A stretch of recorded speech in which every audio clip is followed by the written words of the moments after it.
Okay, great. So I'm going to share a story that really changed my life, and this happened around what 5 years back, 5 years in fact. And this was also a story which I think so was very common in 2020, which was basically a lot of people lost their jobs. So I'm going to share about what happened when I lost my job. So this incident was very interesting because I had just picked up a new assignment and everything was really going well. I'd worked for many years and I had a good job. Everything was going really fine, and I always had this fear while working for so many years that I may get fired one day. And interestingly, this whatever my fear was came true. Um, I remember there was a meeting set up and there was a Skype call, and my boss had a Skype call with me. And as we were speaking to about the projects and all of that, and then he just suddenly dropped a bomb and he said, look, things are not working out and I may get fired. So I think the only way I can save myself is to fire you. So that's how it happened, and I just didn't know what to do. I didn't know how to react, and over a Skype call, I just got fired.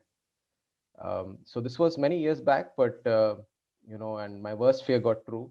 So the first thing that I did was, as I was just thinking about it, I started to kind of panic. I started to have fear, and I didn't know what's going to happen. I had a lot of EMIs running on my head, so I really did not know what's going to happen, and maybe this is the worst is going to come true.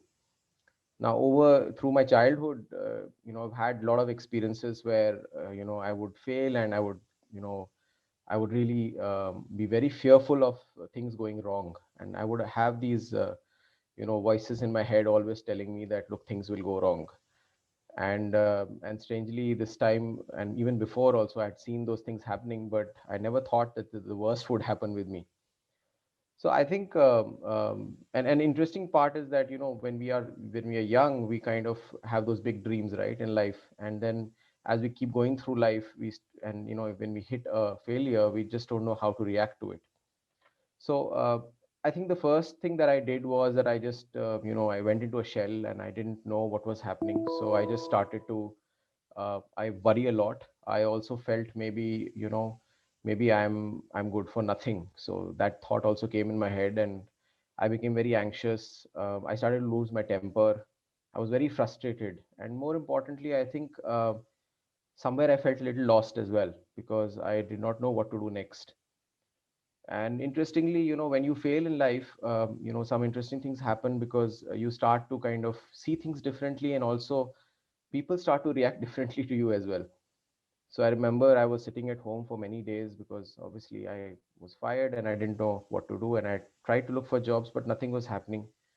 And one day my neighbor, he came in and he asked me, what do you do? I see you every day at home, sitting at home. What do you do the whole day? When I go to office, and obviously this was before the pandemic, but he used to see me every day in the morning when he went to office, and he would see me pretty much at the same place, sitting in my living room and trying to do some stuff by the time he came back in the evening. So he started to ask me, what do you do? And I didn't have an answer to it. So I just said, yeah, I'm doing some interesting stuff. I'm trying something. So I tried to put up a brave face.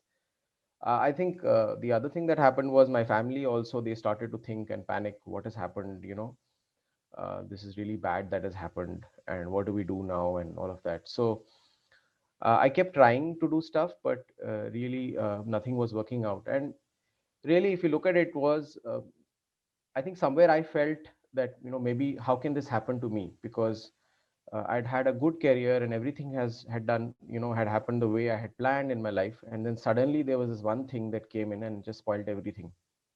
So my first bit was about thinking also about that maybe this is not true. So I tried to cross check, tried to kind of go back to my manager and say, is there a way we can change this and all of that. So I started to kind of do that. Also, I started to feel that maybe the world is really bad and they're doing bad to me. That whole bit about starting to blame other people came in. The other thing that also started to kind of I started to realize after many days that look, what has happened is really that okay, I've just lost a job. It's not something great. I don't know what to do next, but that's fine. I mean, why can't I just go ahead with life and just go ahead from here?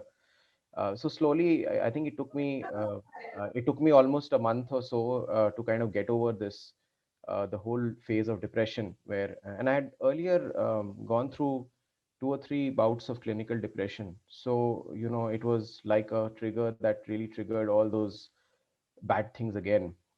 And the way depression works is that you don't know, you're like in a closed room where all the curtains are drawn, and you don't know that that you are in a dark room, and you start to get used to that darkness. So I then started to kind of get out of my house and started to kind of do stuff, because I realized in my earlier stages of depression, I that's the only way I could get out of it, was to kind of change the situation by just moving out of that physical space as well. I started to interact with people, started to reach out to my friends, but really nothing happened. Nobody would could help me. And I think over time, what also happens is when you work for many years, your salaries keep increasing, but your skills don't increase in the same proportion. And basically, you then become unemployable, and that's what really happened with me. So, amidst all of this, I realized that one of the biggest traps that I was stuck in was I was stuck in this trap of thinking a lot, and I used to think and worry a lot. And basically, thinking to doing is one of the only ways to come out of a situation which is depressive or which is tough for you. So I started to kind of do things, and then I thought, okay, I have nothing to lose now. Everything's in either case lost, so might as well start trying to do different things. So I remember I started to kind of approach people. I started to kind of do a little bit of other stuff, like you know freelancing. For some time, I also became a professor, because I realized I need two skills to kind of do well. One was digital skills, which I did not have, specifically on the marketing side. And the second was, obviously, now I had to become an entrepreneur. There was no other way out, so I needed to learn entrepreneurship. So I started teaching digital marketing and entrepreneurship to kind of learn those skills, because there was no other way to do it. So I used to look up videos, try to kind of pick up those skills. And slowly I started to volunteer with startups. I remember I used to ping some 100 people every day, and I had a standard email made about my life story and what has happened in my life. And I would just reach out to them thinking that they would respond. And the strange part was, nobody would respond. And I would think maybe they're not reading my messages, but then later on I realized that people don't respond, because sometimes people don't know what to say or do. And sometimes maybe people just avoid the situation. So yeah, this continued for a bit. I would every day reach out to several people. Then I started to have some people started to respond. I started to have conversations. I realized I was not getting jobs. So the next thing I did was, okay, let me start applying for, to startups, and try apply for jobs, and then try to pick up some freelance assignments. And I tried that, and I started to kind of get some. I converted my first assignment, and that's when I learned one interesting thing, that whatever we look for, we don't get. So if you are looking for a job, if you apply for a job, you won't get it. So you'd rather think of it differently. How do you do that? Similarly, if you want some work as freelance work or consulting work, if you reach out for that, it's going to become more tougher. So I would go the other way. And this is a theory called the inverse theory, right, where you kind of do it the other way around. Look at the solution and look at the problem and then invert it. So I would try to approach people for jobs, and then speak to them and try to convert them into assignments. I would say, why would you want to waste so much money? And I would start picking up assignments. I got my first assignment, and at the same time I was also volunteering with startups to learn new skills. My first assignment was actually an unpaid assignment, and I did that. So it was nice to intern after 15 years of 16 years of working. And as I interned, I started to kind of remember my days as an intern, where I was very curious to learn. And over the last 15 years that I had worked, I realized that curiousness had gone, and I did not have that zeal or that passion to learn new things as much. So I started to kind of get hungry for that, and I started to kind of learn new things every single day. This continued for quite a bit, and then eventually, I picked up. I got a co-founder level role with the startup, and slowly some startups started offering me, and then I had to think about should I pick it up or not, and then I refused those offers. I thought maybe now I'm beginning to move into a journey. Let me just continue. I did couple of startups after that. I started my own startups and failed miserably. And after that, I think all of this journey happened in a phase of 2 years. And I was back in the same living room sitting there, and I was just wondering what to do. And I remember I had this phone in my hand, and I just thought, okay, what do I like to do? And during childhood, the only thing I used to remember was, I used to write. And then I became a hobby writer later on, but then writing continued, but just it was never a profession. So I thought, okay, let me start writing. And I just picked up the phone, and then I thought, what should I write? So I thought, okay, let me just write all my failure stories. That'll be fun. So I went and I tried on Facebook. It didn't work. It was just horrible. It was Then I realized, okay, maybe some other platform I should try. Then I started writing on LinkedIn, and I think I just started writing, and I also started to enjoy the experience of writing. And it was fun to kind of do something that you really like to do and love to do. And then I figured this very interesting thing later on called dots, which is do one thing surely. Now, most of us can do one thing for an hour at least. My attention span was very little, and then maybe you can do one thing for a day, but after that, when you cross that week, doing one thing for a week, the FOMO starts to get in. But that's where the competition really ends.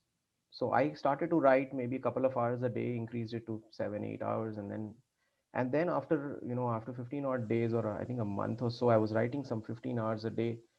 And I became this strange person who was just sitting and trying to and writing. I just became a writer.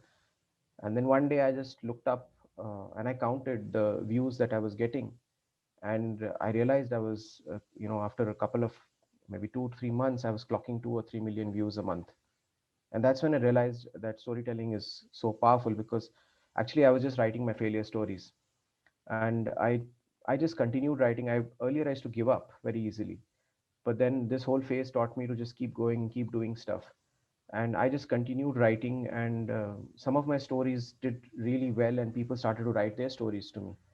And slowly, from writer, I became somebody commented on my post saying that you are a good storyteller. So then I realized maybe this is storytelling. So I changed my profile on LinkedIn and made it storyteller. And yeah, and in the meanwhile, I started a firm, which became a storytelling firm. And I just continued doing that, and I realized that the ability to be able to do something which is, even if you love to do, mostly we get bored, right? And people who are successful in anything they do, they don't get bored. Successful people don't get bored. They do the same thing with the same zeal. Even things which are boring, they will do it in the same way. They're really focused, right?